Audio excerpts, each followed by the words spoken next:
श्री महाकाल में आचार्य पंडित दुर्गेश शास्त्री। आज मैं आपको एक जानकारी बता रहा हूँ श्राद्ध के विषय में कि जिन व्यक्ति की अकाल मृत्यु हुई है या कोई आत्महत्या करके गया है या अचानक किसी भी अप्राकृतिक कारण दुर्घटना से जिस व्यक्ति की मृत्यु हुई है उसके लिए श्राद्ध की तिथि, श्राद्ध पक्ष की चतुर्दशी तिथि बताई गई है।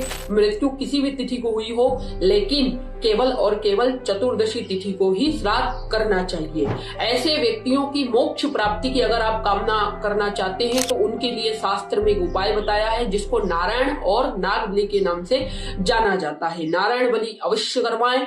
आप किसी भी तीर्थ स्थान पे जाकर के ये क्रिया करवा सकते हैं। ये क्रिया का नियम 3 दिन का बताया गया है। 3 दिन की नारायण नाग बलि क्रिया होती है।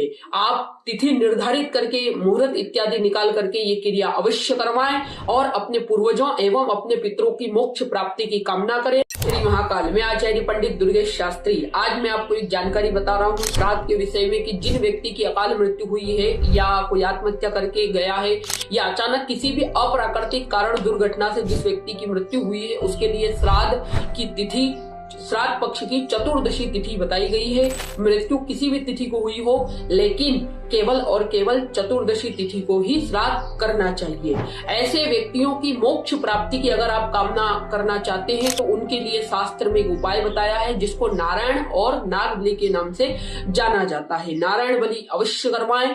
आप किसी भी तीर्थ स्थान पे जाकर के ये क्रिया करवा सकते हैं। ये क्रिया का नियम 3 दिन का बताया गया है। 3 दिन की नारायण नाग बलि क्रिया होती है।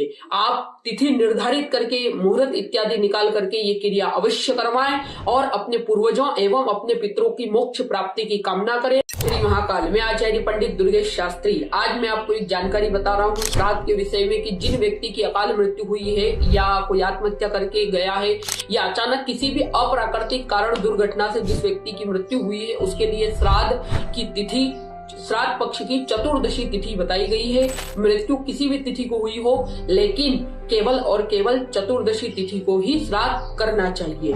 ऐसे व्यक्तियों की मोक्ष प्राप्ति की अगर आप कामना करना चाहते हैं तो उनके लिए शास्त्र में एक उपाय बताया है जिसको नारायण और नाग बलि के नाम से जाना जाता है। नारायण बलि अवश्य करवाएं। आप किसी भी तीर्थ स्थान पे जाकर के ये क्रिया करवा सकते हैं। ये क्रिया का नियम 3 दिन का बताया गया है। 3 दिन की नारायण नाग बलि क्रिया होती है। आप तिथि निर्धारित करके मुहूर्त इत्यादि निकाल करके ये क्रिया अवश्य करवाएं और अपने पूर्वजों एवं अपने पितरों की मोक्ष प्राप्ति की कामना करें। श्री महाकाल में आचार्य पंडित दुर्गेश शास्त्री। आज मैं आपको एक जानकारी बता रहा हूँ श्राद्ध के विषय में कि जिन व्यक्ति की अकाल मृत्यु हुई है या